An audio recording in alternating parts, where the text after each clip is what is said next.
हमारी रोम छिद्र उठने शुरू हो जाते हैं, हमारे बाल खुल जाते हैं, पसीना आ जाता है, तो क्या? उससे क्या? आप कृष्ण के लिए तपस्या कितनी कर रहे हैं, आपने उन्हें जाना कितना है। भगवत गीता में भगवान अर्जुन को समझा रहे हैं कि मैं कौन हूं, है ना, मेरी क्या स्थिति है।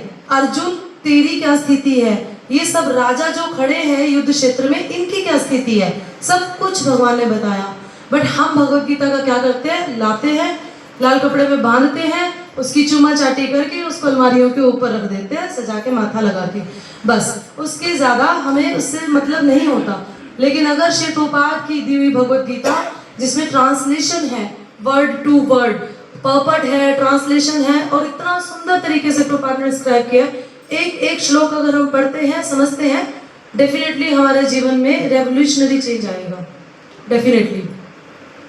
और फिर हम भगवान के पास, ना हम भगवान को जानते, ना हम ढंग से भगवान को मानते, और ना हम भगवान से प्रेम करते, जैसे कि यशोदा मैया ने किया। अभी आप देख रहे हैं यशोदा मैया भगवान को बांध रही है। भगवान इसमें 5 साल से भी नीचे हैं, 5 साल की भी उम्र के नहीं है जब यशोदा मैया भगवान को बांध रही हैं, और भगवान बंध भी रहे हैं। ये चीज देख के कुंती महारानी हैरान हो गई।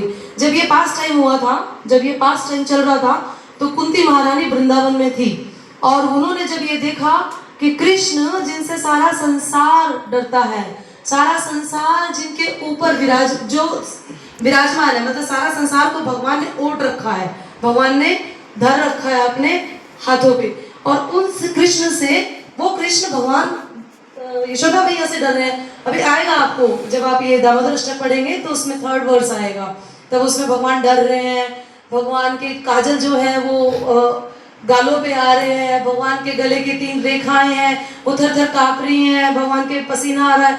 ये सब क्यों हो रहा है भगवान के साथ, जो सबको डराने वाले हैं। भगवान कह रहे हैं मैं सर्पों में वासुकी हूँ, भगवान कह रहे हैं मैं हाथियों में ऐरावत हूँ, फिर भी भगवान यशोदा मैया से डर रहे हैं, प्रेम के मारे डर रहे हैं, प्रेम के वशीभूत होकर। और भगवान को मैया बांध भी तभी पा रही है क्योंकि वो प्रेम करती हैं उनसे, प्रेममयी सेवा में वो बांध पा रही है। अगर हम भगवान को बांधना चाहते हैं, अगर हम भगवान से संबंध स्थापित करना चाहते हैं, तो उसके पीछे हमें भगवान को प्रेज करना होगा। हम क्या करते हैं जनरली, हमें प्रार्थनाएं करनी आती है।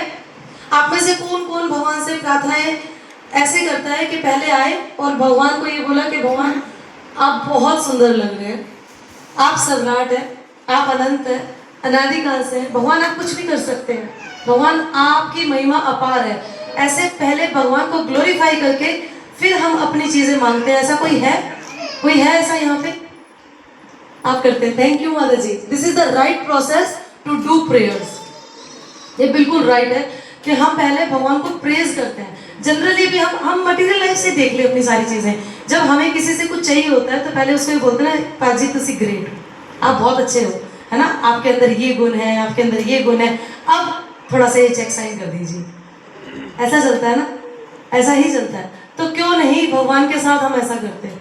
सीधा जाते ही हम अपना मुंह बोलते हैं हमें ये दे दो, ये प्रॉब्लम है, ये कर दो, ऐसा कर दो, वैसा कर दो। भगवान कह रहे भाई ये तो सब ही नहीं कर रहे हैं, कुछ स्पेशल कर। जब हम कुछ स्पेशल करते हैं तो भगवान की नजर पड़ेगी। मटेरियल लाइफ में भी सेम चीज है, कोई कुछ डिफरेंट लगेगा आपको।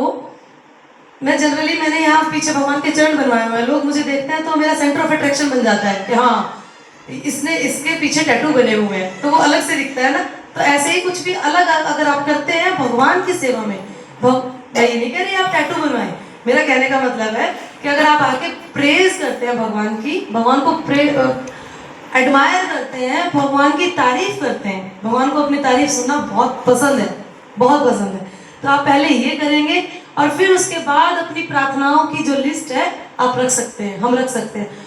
और जबकि इसमें सत्यव्रत मुनि तो ये बोल रहे हैं कि भगवान मुझे कुछ नहीं चाहिए आपसे।